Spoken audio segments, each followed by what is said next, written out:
Dave, I feel like, we kind of went into a rotation. First it was just you and Espo, then it was just me and Espo. And apparently Espo just said F it and not going to show up today. I don't know what's going on. He's actually having some technical difficulties as we speak. But I'm Saul Bookman. Welcome to the show. This is the Silver Fox, Mr. Dave King. How are you today, sir? Good morning. Good morning. Good morning. So we're the ones who moved into new houses, new places of residence, took care of all of our tech stuff before, we took weeks off. You took a week off. I took a week off, and we're set up. And then Greg just stayed where he was the whole time, and he's the one who's still lingering with issues. Yeah. That's it's I don't know why we put him as the leader of this group. We should probably change the dynamic of this.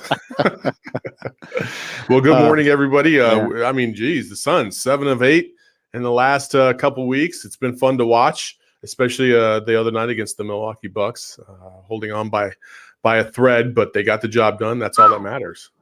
Yeah, the Suns had that 8-point lead, 124-116, with 2 minutes left, and that was a nail biter for sure. Man, that's the good thing. The Suns pulled it out. They pulled out a game that they would not have pulled out in years past. I mean, I don't know. A lot of Suns fans have bad memories of watching other teams as the Suns come back and tie the game or get close, and the other team just makes one shot that they needed to make, and the game is over. So that was nice.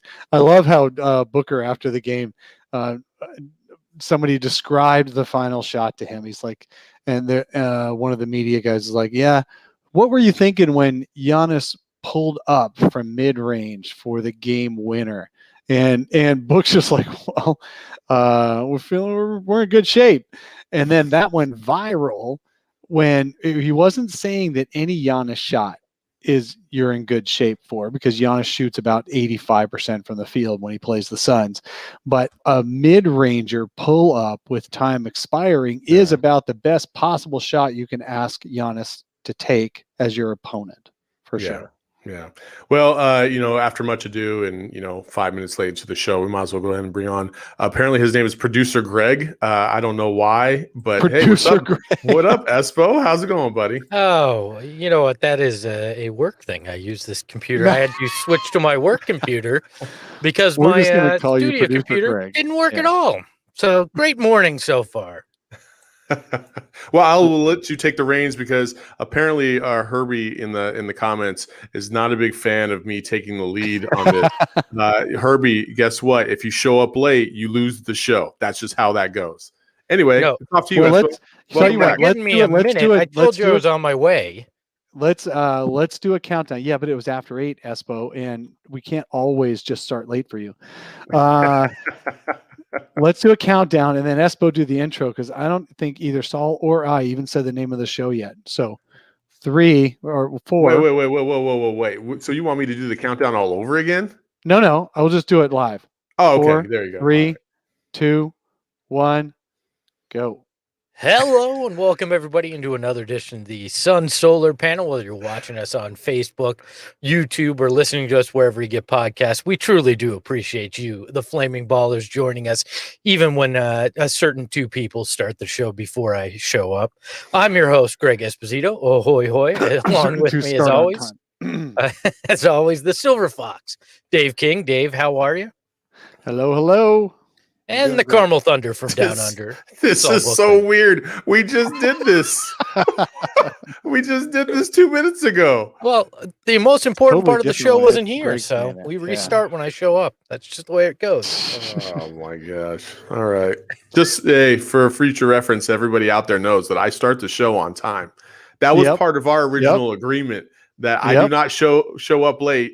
You don't show up late. Hey, and I'm sorry you had technical difficulties. I'm sorry, but apparently you have bricks in your house and maybe you need to remove them. I've been in this walk-in closet for 15 minutes and I was in the update wheel of hell on my computer. All right. It's what I get. Wheel of death. It's what I get for having a Microsoft computer in the studio. I had to go with the old trusty Mac that I use for work. Max to never actually die. get the show started. So That's right.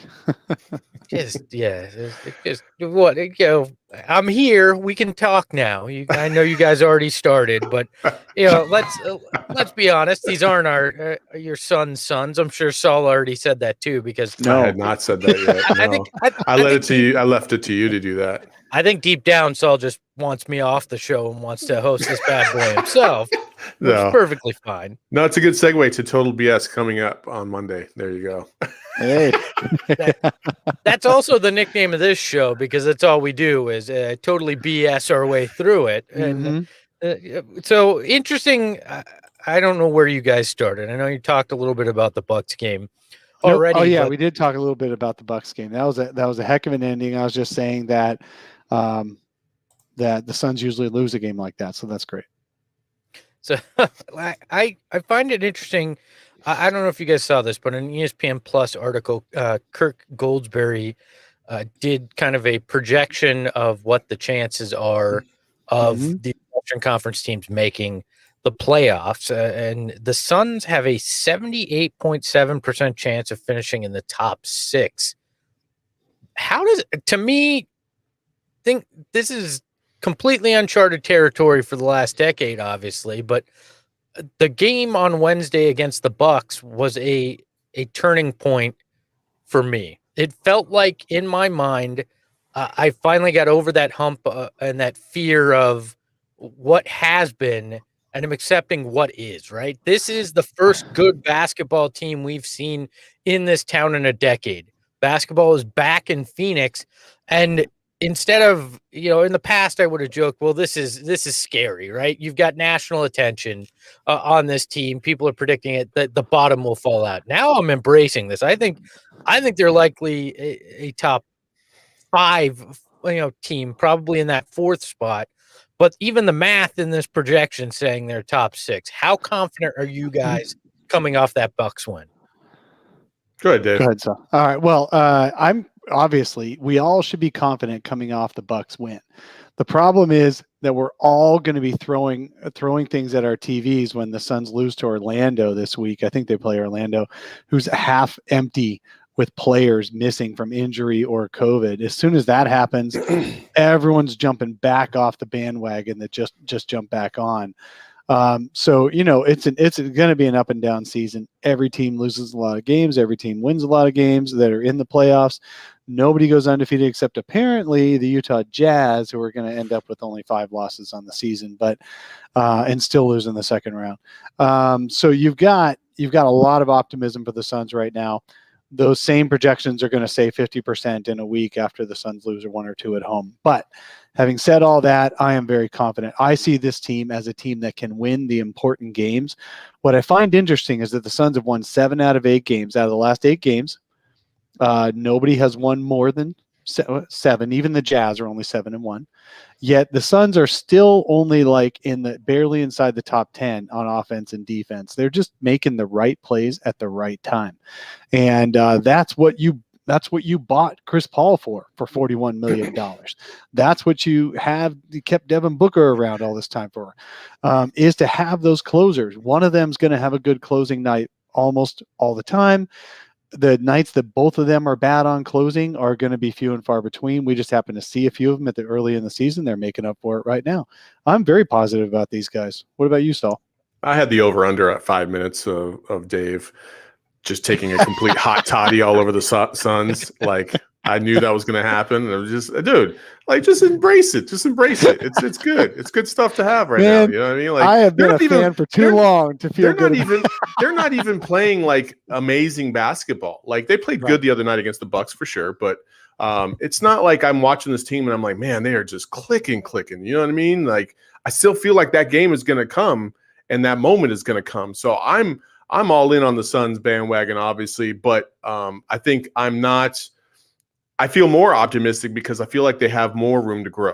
And I do believe that they're going to exponentially get better by the end of the season, especially when you add in guys that were injured like Saric and Campaign, getting them back into the flow of everything, especially Campaign, man. I just feel like when he comes off the bench, and I know, Galloway's done a great job and Etuan Moore's done a great job as well, but Campaign also gives you a little bit of that extra little gas, energy wise as well. And he affects the other players, I think, a little bit more than those two do. So I just think that this team is only going to improve. They're only going to get better. And when they're already beating teams like the Bucks and hopefully maybe the 76ers on Saturday, it'll be even better. I love Dave. They're going to lose to the Sisters of the Poor, and you're all going to be really, really worried. But it'll be okay. It's all right. Look, I still love them. I still think they're a great team. Yeah. I mean, they may lose by 40 to GCU in a pickup game tomorrow, but they're still going to be all right. ASU, and that would be really bad. I get it though, Dave. I mean, I battled with that a lot this season, where it's just it's just a reflex with this group. You just kind of expect, hey, it's gonna be there's something's gonna go wrong. We've been conditioned to believe that, and I'm not afraid of that at this point. I don't know what it was about the Bucks win that did that, but being down 16 at one point, fighting back, taking the Bucks' best shot in the last minute and still pulling it out, just. I am confident in this team now, and it leads me to a couple things. First thing, there's a contingent of people out there that feel like they need to mess with the starting lineup right now, right? Like that you need to put Jay Crowder in there now that he's healthy and take Frank Kaminsky out. And I just feel like don't mess with the streak, right? Frank, they're hot with Frank in the starting lineup. Why would you mess with anything until it was completely necessary? Am I completely off the wagon? I get it. Jay Crowder in the long run is a better player, probably puts you in a better position defensively at times. But to me, you don't mess with the streak. I'm old school like that. You just don't screw with things until you absolutely need to. And the Suns don't feel like they need to. Now, that could change over the next 2 or 3 games. There's no doubt about that. But to me, why mess with it? Do you guys feel differently? Go ahead, Saul. You're first this time. I agree. I agree with you. I don't know. I feel like Frank has added a little bit of a dimension that maybe he didn't even personally have before. I really do. He's just played very, very well. He's facilitated the ball to other people. He's scored when needed to. Like, he's done every single thing you've asked him to do, and probably a little bit more. This ain't 2020 Frank Kaminsky. This is Wisconsin Frank Kaminsky, and it hurts me to say that. Oh man, this might even be better than Wisconsin Frank Kaminsky. I mean, my God, I asked him the other night, what's it like being this close to triple doubles 2 weeks in a row? And he's like, I've never had this kind of thing before. I've never really been close to a triple double before. Sure, he's been good. He's obviously Wisconsin Frank was the player of the year. Definitely, but was he close to triple doubles in the college? I don't even think he was that. He has found a special role next to DA that is one of those you just don't mess with it. I agree. Don't mess with the starting lineup. However, Monty said that he would adjust to the opposition. It is possible because the Sixers play a little bit smaller at power forward. They've got I forget his name. But anyway, they got a little bit smaller power forward. He's only 6'8". It's possible Jay Crowder will get swapped out for Frank Kaminsky in a matchup like that. I think it's going so well that Monty won't make that change, but it's possible. Monty said he would adjust to the opposition. Now, people say that you shouldn't adjust to the opposition. That means you're not a very good team. You don't believe in yourself. But you also need to come up with the best winning combination. And right now, playing Frank Kaminsky at power forward is a really winning combination. He has been a difference maker, and I've never thought I would say that. I don't know if I agree with that. And I don't even know if I agree with Monty in adjusting the lineup based on what the other team does. You need to also account for it. They need to adjust to you. And if you're the better team, you don't mess with what you have going for you. Period. Like, that's my opinion. I agree to an extent. I think what this shows is there's a fundamental flaw in the roster right now, and that flaw is power forward. Because if you're going to adjust your lineup around like that based on matchup, you obviously don't have a strong enough player there to force the opposition to change to you. And I think that's what is most telling about that strategy. But right now, I don't think I mess with it at all. You roll with what's working until it doesn't work and it poses a problem that you legitimately need to adjust your starting lineup. I think we get into a lot of people wanting to tinker with things because of analytics, and I get analytics has a very important place in basketball. I do not say it doesn't, but the problem is a lot of times, and it's on both sides. The eye test group will be like, pound on the table, analytics, it doesn't matter, it's eye test, and it's like, no, it's a combination of analytics and gut feeling and understanding the game, and it's when those two things mix that you get the best of a team. Because what analytics will forget sometimes is the chemistry part of the equation, and we saw this. I think that was part of what went on during the Ryan McDonough era or error. Freudian slip John there. Gambardaro is here, huh? You're the Ryan McDonough error. Yeah. Look, I think it was overlooked, and when you overlook the human aspect of the game, it causes issues as well. Right now, Frank is working in that starting lineup in part because he has great chemistry with Mikal Bridges, which isn't something that necessarily shows up in an analytics look at things. So to me, you have to take it all into account and ride it while you can, and then determine if things aren't working right at some point because that chemistry fades a little or whatever. Then decide what is the best look across the board using analytics. And it I think it's just it's too much on one side a lot of times, and it impacts things. It's when these people, a lot of people will start calling for these changes because, well, the numbers suggest it, even though you're winning. You're 15-9, right? When we're recording this on Saturday morning, that could change in a matter of hours with how the schedule is this year. But that's where you're sitting. You've won 7 of 8. And Frank Kaminsky, since he started, is averaging 12.7 rebounds and 4 assists. Don't mess with it right now. Yeah, absolutely. That's fine. And I wasn't trying to say that Monty should be switching up. He just said he would, and people are like, "What?" Look, Monty Williams has this team at 15-9 with Devin Booker and Chris Paul mostly playing underperforming. DA not quite sure where he's supposed to be in the offense. Those are your 3 biggest stars, and they're not playing their best basketball, and you're still 15-9, fourth in the West. So absolutely, people, blaming Monty for all the wrong things and giving credit to the players for all the right things is always the way it goes. Coaches get blamed for things. Buckdog in the chat said that Philly is better coached. Well, Philly's coached by a guy who just got fired by the Clippers for not being creative enough and for sticking to his favorites over guys who shouldn't have, should have maybe been playing and overplaying the wrong guys and all that. So Doc is a very good coach, but he got fired just a couple of months ago, and he's doing well with this Sixers team for sure. He's doing the right things with the Sixers. I think one of the best things the Sixers did was get Seth Curry, who also got COVID, kind of like with the Suns with Dario. And sorry, Saul, I'll stop talking. No, you're good. I'm sorry. It's really early in the morning. Yeah. No. You didn't throw out your stats yet, so Sun's we haven't great. gone to Seth that Curry, yet. don't Yeah, forget that. Seth Seth Curry Curry does is have a a great Suns shooter. When he's on, he is just unstoppable in his shooting. Yeah, and that was good for them because Philly needed some shooting on the outside.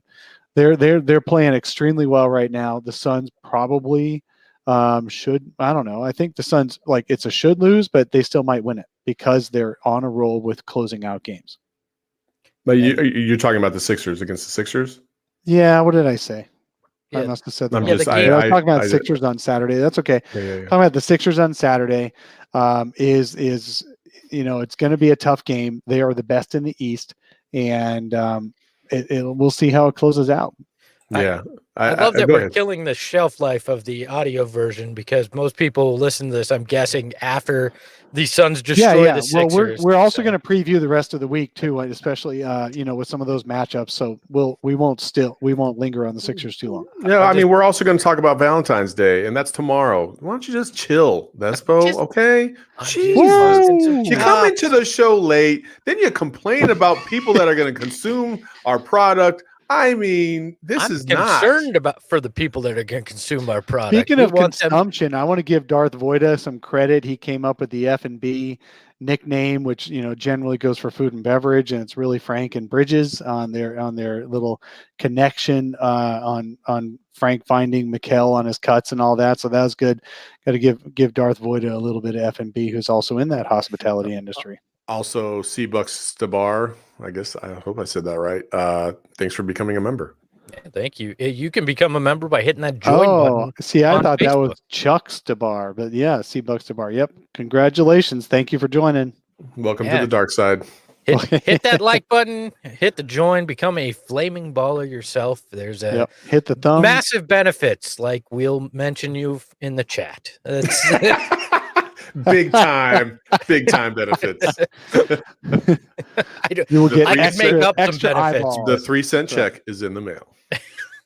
Wait, where's mine? So he's now out earning us on this show. That's all I'm saying. 3-cent check in the mail. Looking at this, I think we're all feeling better about the Suns than we were a week ago, right? Yes. I think we're in or even a week and a half ago. After that Pelicans loss, I think some people had bottomed out about where this team was. I know Dave and I weren't quite where some people were, but I think we're in a better place mentally as a fan base after the Bucks win. Obviously, to Dave's point, that can change drastically from game to game. That's why fan is short for fanatic. We can vacillate quite well with it. But who is the key to you guys to keep the success going? Who has been the driving force behind that? Because Saul made a great point. We have not seen the best of this team yet. Yeah. So far, we have not seen it all click at once, but who is the key to getting to that point and keeping the run going? I feel like I'm about to hit something controversial, but I'm just going to say it. I feel like the one constant has been, and this is going to shock everybody, DA, to be honest, on the defensive end. I think he has been the most consistent defensively, especially when you have Booker. He's been kind of up and down, especially offensively. Chris Paul missed a game, and he has his 30-point games, and then he turns around and doesn't play as well. We have high expectations for those two. So I mean, for them to reach that bar is significant. And so DA is honestly he's just been awesome on the defensive end. Offensively, yeah, he could always get better for sure. But I mean, he had a double in like 10 straight games, and then he's been in double figures rebounds wise this entire streak. He's just been so much more improved, and I think we're starting to appreciate the fact that he has been such a contributor on defense. He stayed out of foul trouble the other night. They brought it up on the broadcast. They're like, Giannis is going to go after him after he got that first kind of dopey foul. Dopey on the refs, not dopey on DA. And that's just a whole nother story, by the way, the refs. Oh my God. And then after that, he stayed out of foul trouble. He didn't fall for a bunch of Giannis's stuff. And the refs adjusted to DA as well, realizing that he was going up strong and not coming down on Giannis, and Giannis was initiating a lot of that contact. So DA has just been really awesome on defense, and I'm really happy for him. What I thought was especially cool about the Bucks game is that DA didn't just occasionally get switched on to Giannis and have some good runs and some bad ones. He was on Giannis most of the game. Yeah.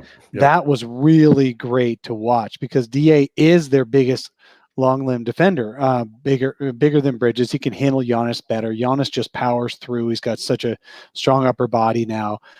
DA was great at taking Giannis. Of course, Giannis had a big game, huge game, because Giannis does get those foul calls. He does force that action, and the refs for the first 3 quarters and 10 minutes gave Giannis every call. And then at the very end, the Suns were lucky enough that the refs actually swallowed their whistles a couple of times.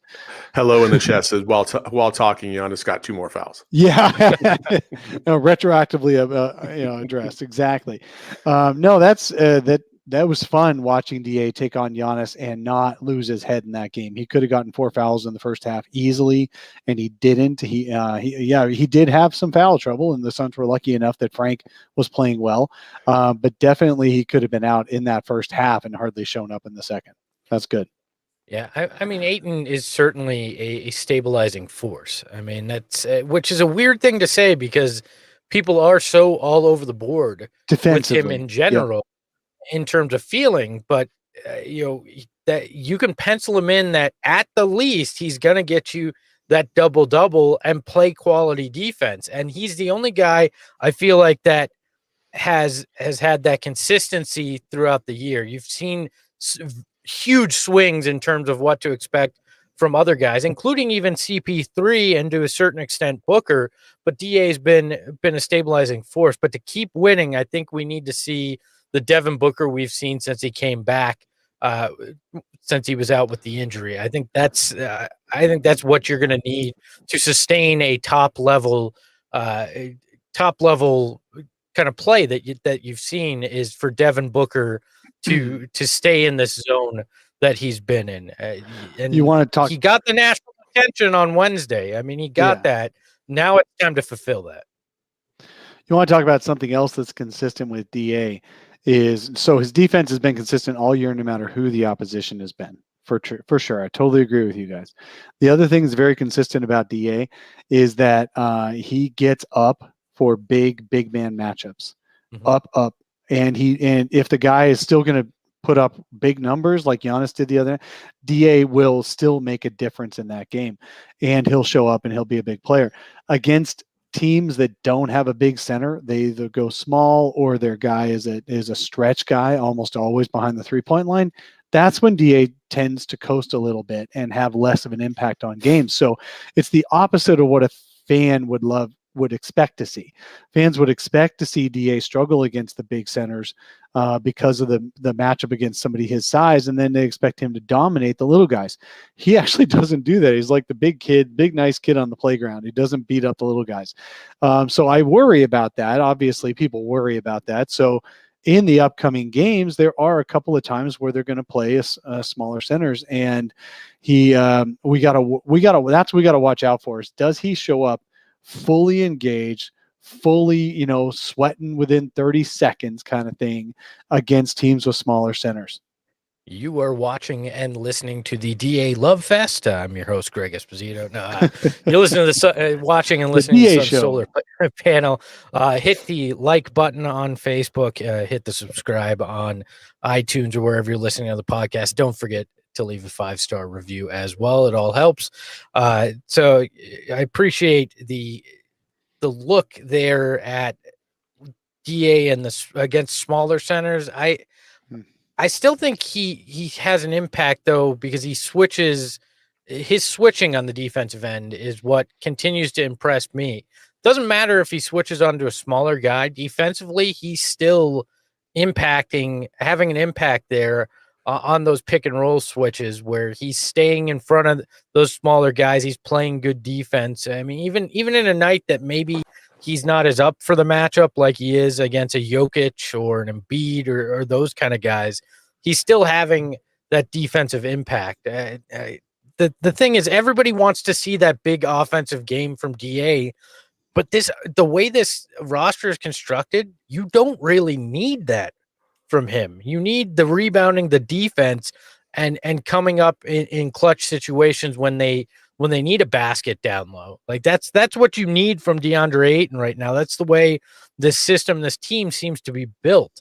So are people just looking for more out of him than necessarily needs to be given? Because he's averaging 14 points, 13 rebounds, 2 assists, and a block during this 7 of 8 stretch. Like that seems to be the equation that gets it done for this team is when he's in that range and the other guys are worrying about the scoring. But Espo, that's not 25, 15, and 3 blocks. I mean, come on. Listen, hey, at the beginning of the season, I said if they wanted to be a top 3 team in the West, that's exactly what he'd have to do. He's not doing that, but he's playing very, very well. And obviously they've reeled off 7 of 8, and they're proving that they're a top 5 team at least. That's the difference between 4 and 5 and 1, 2, and 3. Like, in my estimation, if he starts dropping 25-15, like if he drops 25 and 15 on Embiid's head on Saturday, yeah, they win that game. Yeah, on the like good side, go ahead. On the good side, Dave, you go ahead. On the good side, you can look at DA, you can watch him in any game, and you can see a 2020 game right there for the taking, a 2015 game, and that's what does frustrate fans. However, I did some research a year ago. I don't have time to pull it up right now on the podcast, but almost nobody in history has ever had a 25 and 15 season. Yet that is what people expect of Deandre Ayton to average. It's really high expectations. I know what you're saying, Saul, is he needs that for the Suns to be, basically a finals contender. And the question is, the matchups, I think, in the playoffs and how he does in the playoffs in a 7-game series. I'm so looking forward to that because I want to see DA in the playoffs because he gets up for game, right? National TV has a great game against another big center, has a great game, and a really tough opponent has a good game. It's the little guys, the Washington and those Detroit that they weren't supposed to be as good as they were. That's the ones where DA kind of checks out. So I'm looking forward to him in the playoffs. The people in the chat are really ruthless, and they just, I think they get the same vibe I get. Espo shows up late, and the whole show was kind of thrown off its rhythm. Yeah, it's my fault. People are in the chat talking about start the show all over again. These two are like an old married couple. Yes, it's my fault. That's what it is. I take up the quality a notch when I show up. You guys stay the same level, and I'm to blame. Also, Perplex Damage, thanks for the contribution. He says DA needs 20, 15, 5 fouls and 2 blocks to beat the 76ers tonight for the Suns to win against the 76ers. You're going to need a big effort because obviously Embiid's going to show up and give you that. I think we may be looking at the wrong draft pick from that year that they need consistency out of, though. Mikal Bridges offensively has to be consistent for this team to be a top 3 team because when he's clicking, especially from deep, this team seems to go to that next level. When he struggles, when he was 2 of 20 from deep, that's when they struggle on the floor. Look, I feel like he is the key offensively more than Ayton needing to go off for 25 points. It's you need Mikal Bridges to settle into this is what you can expect from him offensively. Defensively, what you're going to get from Mikal night in, night out, and it's high caliber. It's one of the top defenders in the game, but offensively, he is yet to figure out who he is consistently. And until then, I don't think you can say that the Suns are a true contender in the Western Conference without that. I agree. Yeah. That's all I got to say. Back to Mikal, though, you said, if he's shooting and he's making his shots, the Suns are that much better. It's absolutely true. They're almost undefeated when he makes his first 3. Even against the Bucks, he made his first 3, and then what does that mean? They're almost undefeated. Do you have a stat on that? I did. It's on Twitter somewhere. On another come show. On, I needed a stat. Come on. He calls it Mikal's Law, and I believe they're 9-1 when Mikal it's his first 3 as of time of recording this. That's such a random ass stat. It is. But it's true. He's done the research, so and I think it's more. That's an indication that Mikal is going to have it going offensively that night. Not so much that he has to hit that first shot, but that usually means he's going to hit others, right? He's going to continue to hit efficiently, and it's exactly what we're talking about. When he has an efficient offensive night, this team, it was hello in the that chat is says, another stat me, Dave. Yeah, I like that. I don't know that is why. another thing. I don't know why that feels pornographic to me. Stat me, Dave. Stat me, Dave. Baby. we're gonna get those shirts Stat me, made. We're gonna Silver get Fox. Stat Me Dave Stat Me shirts Dave. made. Just Stat I me, like Dave. that. I like Um, that a lot. It is interesting though that because it's about maybe it's demeanor, maybe it's expectations, maybe it was where they were taken in the draft, but Da is very consistent on defense and inconsistent on offense. Some games he's really engaged, and some games he's not. Mikal has the same problem where there are games where he just doesn't want to engage offensively. He misses his shots. He gets a little down. He stops taking shots. And in the Suns' losses, Mikal averages less than 10 points a game. So it is a thing that Mikal is just as up and down as Da is offensively, and they carry their water with defense. I totally agree. Buck Dog in the chat I totally says, messed up that analogy, but that's okay. when Saul puts on the glasses, the show's IQ goes up 200 points, but its cool points drop by 250. Which means we're at like negative 3,000 when the cool points drop. Basically. And so says Jay, says he would wear a Stat Me Dave shirt. Oh, Perplexes is dropping dimes left and right. Mikal Bridges over under 15 points, Espo King, and Valentine Chocolate. Valentine Chocolate. Perplex is going to sober up, look at his bank account, and go, "Where did all my money go?" I know, right? Why did I drop $500 on the solar panel? I don't. These guys suck, and I spent $500 on this His show. significant other, what the hell are these charges? Looking ahead, right? solar panel. With the All-Star game and announcing the rosters coming up shortly. I think it's a few weeks away before these rosters get announced. The All-Star game, because of the weird season timing, coming up in early March. We can debate whether or not they should be playing this game. It's a totally different topic, which let's not get into on this episode. But I want to know, it looks like there's going to be one guard spot that they could be up for grabs. We did the math from the other show. Saul and I were wrong. Dave was right. There is one guard spot up for grabs here, I believe. Would you put CP3 in that spot or Devin Booker? Who is more deserving? Let's ignore the other players in the equation. Let's just assume one of those two guys gets in. Who is more deserving this season of an all-star spot? CP3 or Devin Booker? Dave, why don't we start with you? Oh man, I got to go Devin Booker. So and my reasons are not completely objective, and certainly they're not stat based. So here, let me take my glasses off. So the reason I would vote in Devin Booker is because Devin Booker is starting his run of his several All-Star appearances. CP3 is at the end of his. CP3 doesn't really care about that kind of stuff. Well, he does, but he doesn't at the same time. And he'll be okay missing an All-Star game for once. He's made 10 of them already.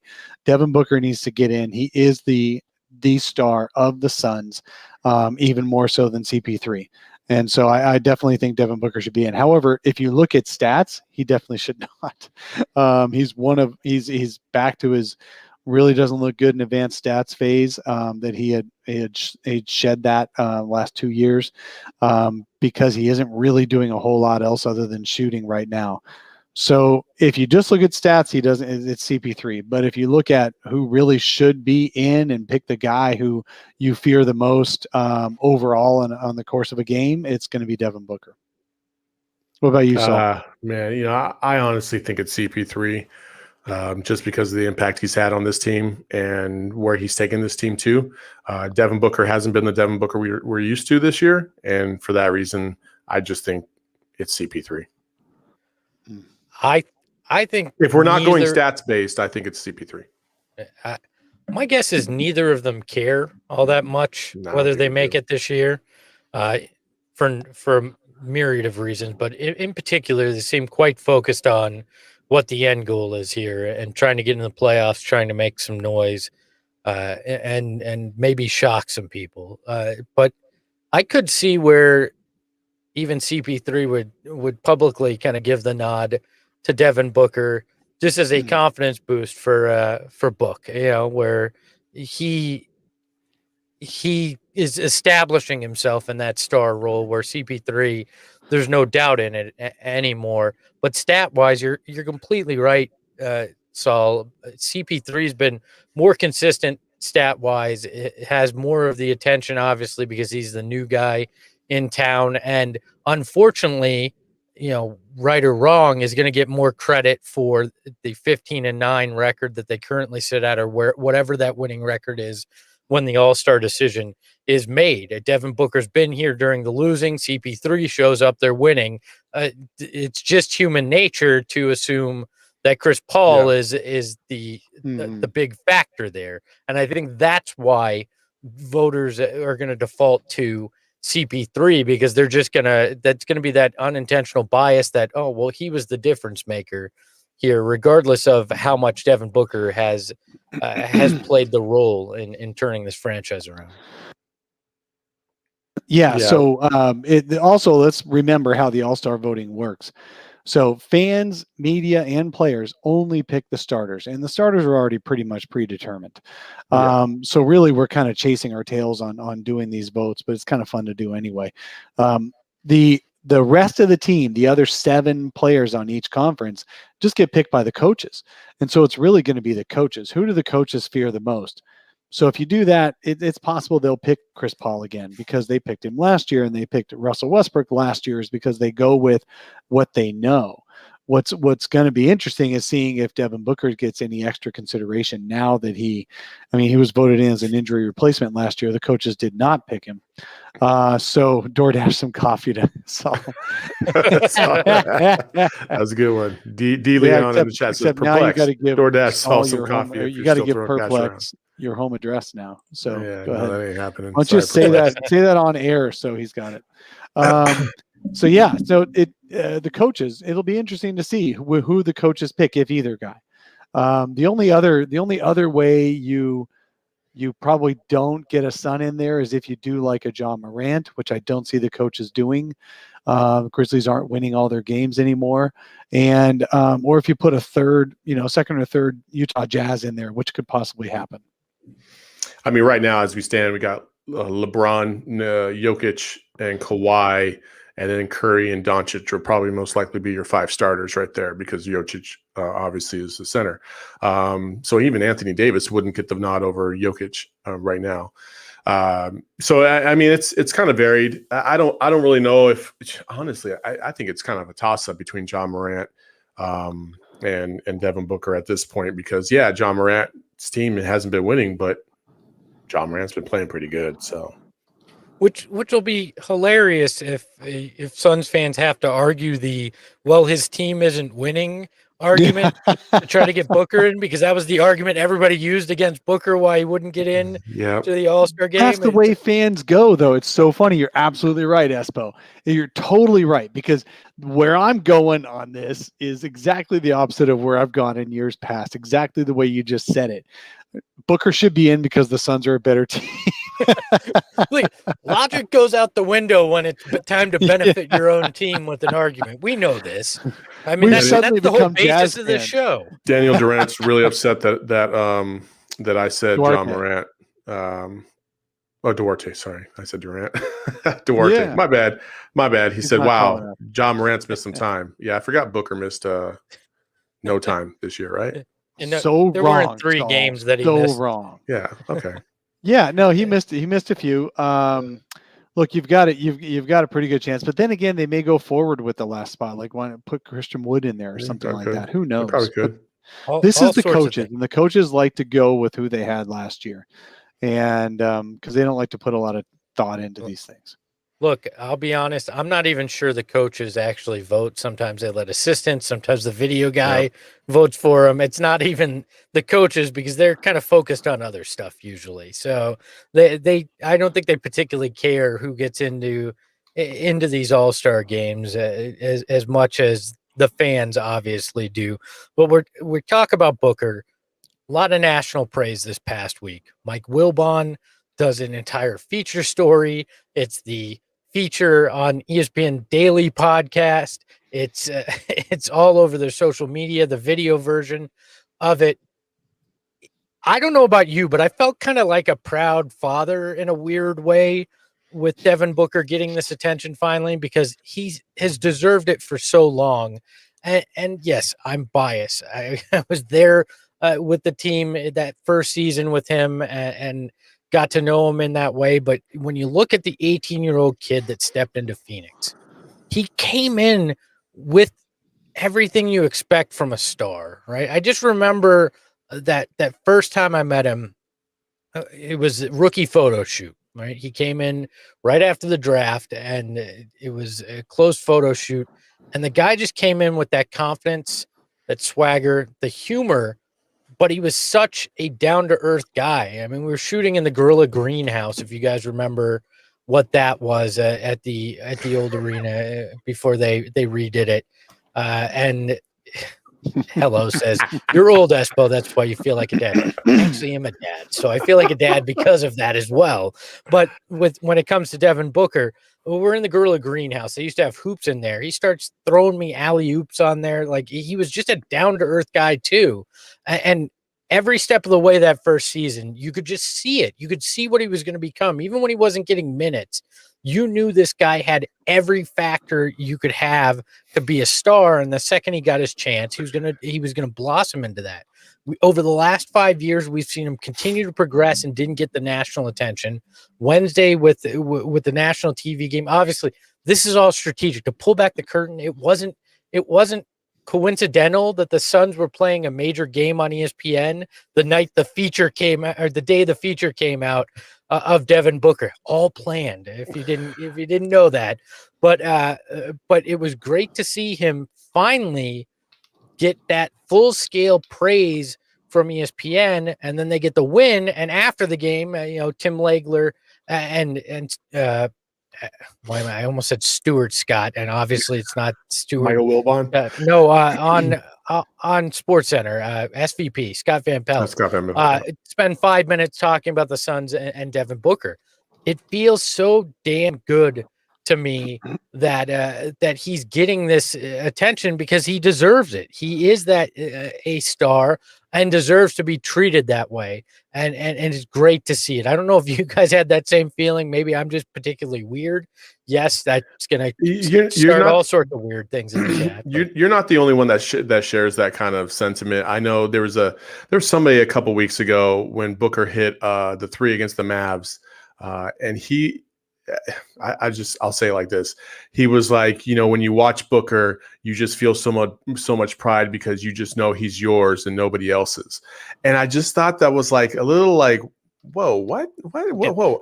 That's like weirder than what I said. Like, I know. I understand what you're saying, and I get it. I don't have that level of buy-in to athletes to that degree. And I'm not knocking you for it. I just don't. It's great. He's getting the attention he deserved a year ago. I will say that. Yeah. Like, does he deserve it based on his play this year? Probably not, but it's retroactive, right? It's like it takes a little bit of time for people to kind of catch up and figure out, oh, this team's actually pretty good, and they actually have a superstar just sitting there that nobody really pays attention to and talks about. So it's good for him. I'm happy for him. Whether I feel like an immense amount of pride, I'm just happy that the Suns are in the national conversation. I don't give a shit how it goes.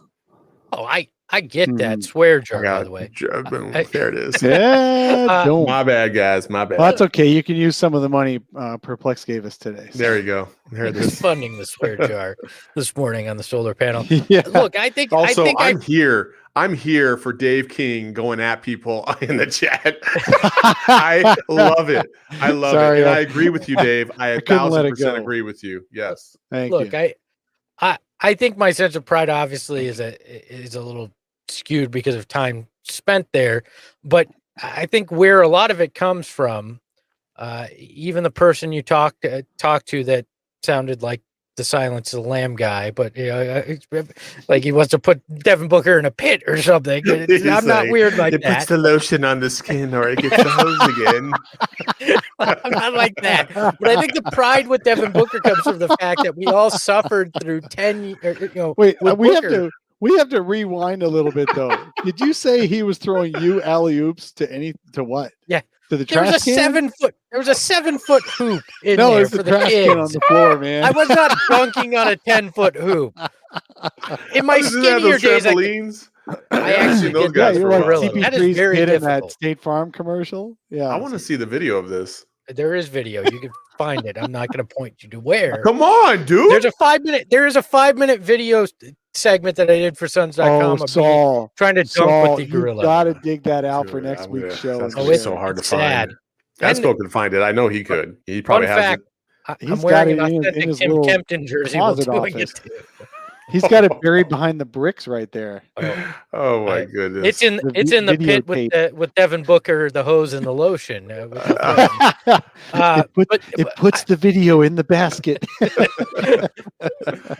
my point though, I think that there's the pride from the Suns fans because we all watched 5 years of really bad basketball and felt so bad for Devin Booker in that situation. Like we just wanted to see him break through.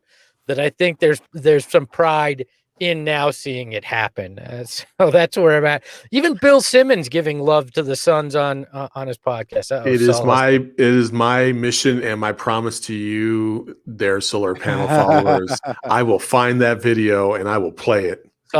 So there is video of Spud Webb greater than Espo.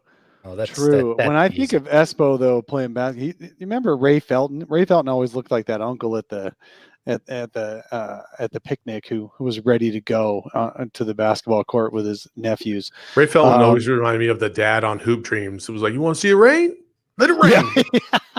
Okay, I look like Oliver Miller in his second run with the Suns because I'm wearing the number 8 jersey. It's a little tighter than it should be. It's bad. It's a bad look. But so remember, if you bring that video, I'm bringing a video involving Blippi, and that's all I'm going to say. Blippi. Wait. Two of us can play this game, but look, Bill Simmons Friday on quiet right over now. here weighing decisions like Yes, you should be. Saul's very quiet. We will play. This is a game of chess, and we will continue to make moves towards each other. I feel like you just sawed me. Yes. Yeah. Let's play a game. you want to do this, Saul? It's on. So Bill Simmons for the 4th time on the Bill Simmons podcast on Friday. Just lots of praise for the Phoenix Suns. I mean, it's about time. Well, yeah. I mean, it is. But you've been crapping all over Booker for like 5 years, man. Yeah, well, it's finally worth his time. They beat the Bucks on national television, so he had time to actually watch more than 2 seconds of a Suns game, so he could form an opinion on it. But he talked glowingly about the Suns. I mean, spent 5 minutes talking about how great the Suns looked. But there's always a but. I feel like when Bill Simmons talks about the Suns in some way. If there's ever a positive, there's always a negative. It's the yin and yang when you do this. He crapped all over the Valley jerseys. Well, he just said they were ugly. Bill Simmons. Hey, listen, fashion advice from Bill Simmons is not something you want to follow. Okay, that dude having any commentary on fashion is just go ahead, keep walking. He's not in the gray sweatpants club. No, he's not. Not even a little bit. Callback joke. Yeah, that just pissed me off. He wears socks with his slippers. I mean, come on. Yeah. Look, socks with his Crocs.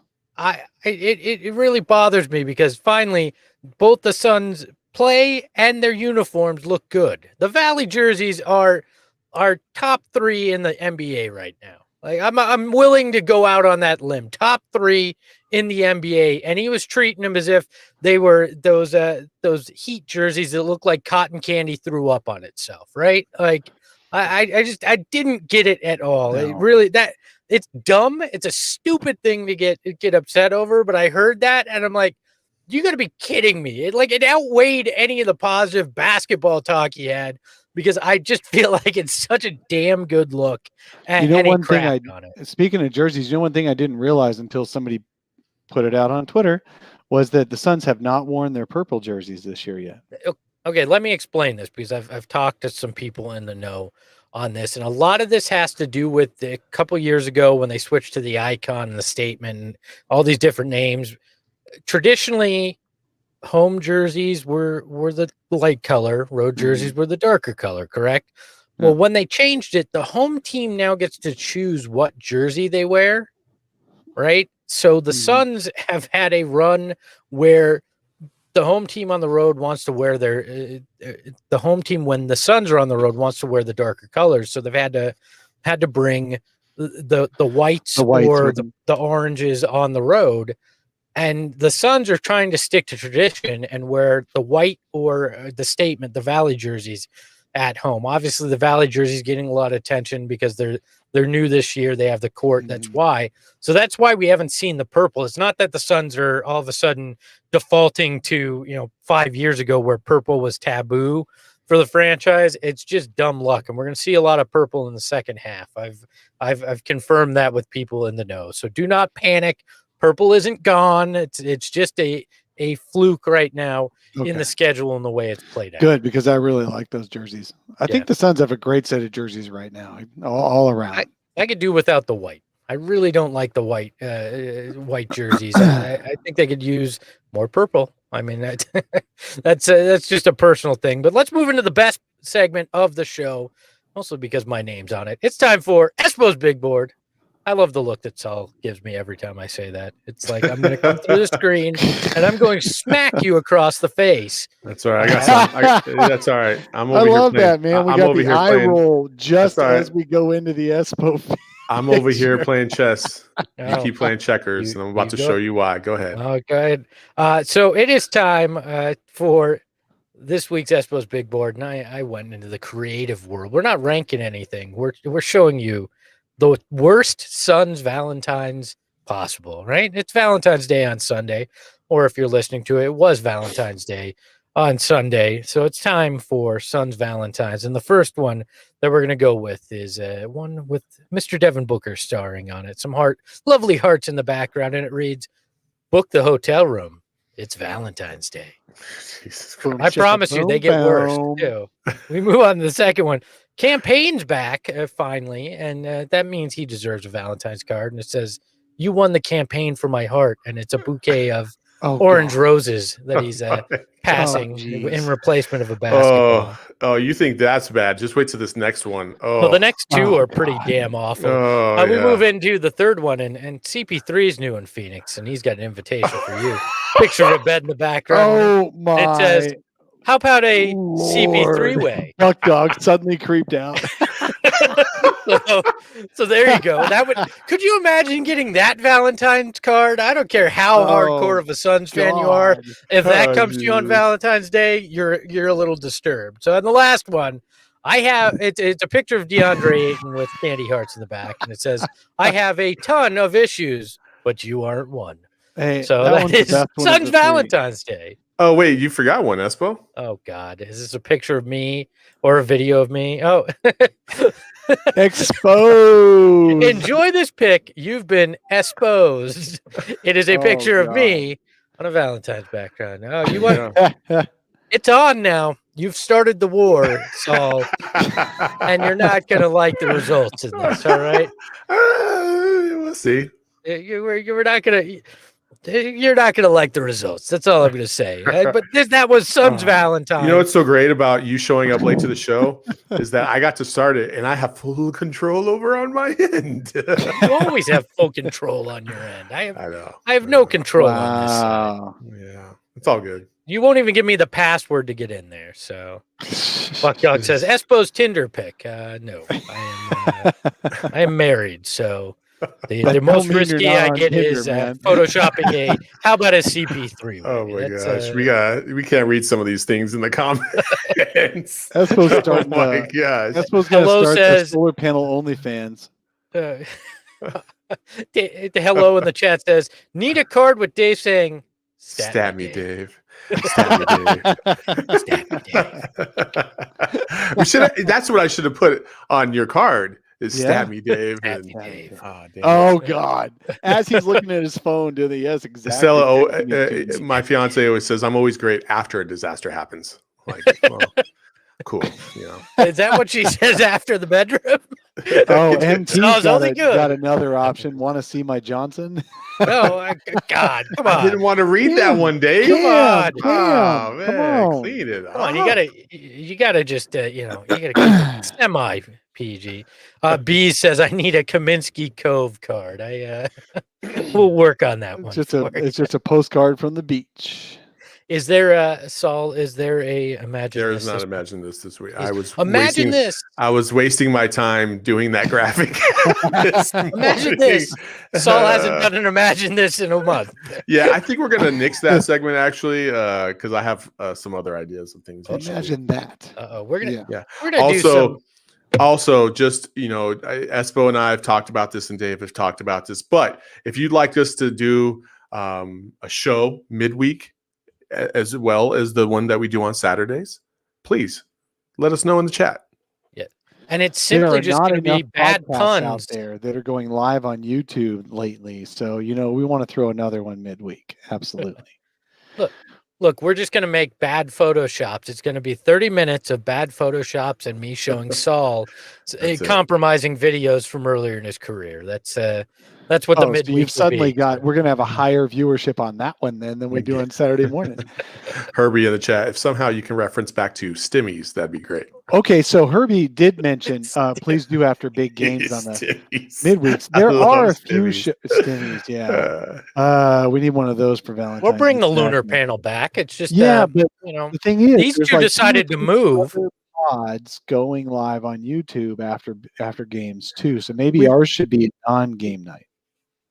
I don't know about other pods, so I haven't seen one other pod because I don't follow any other pod.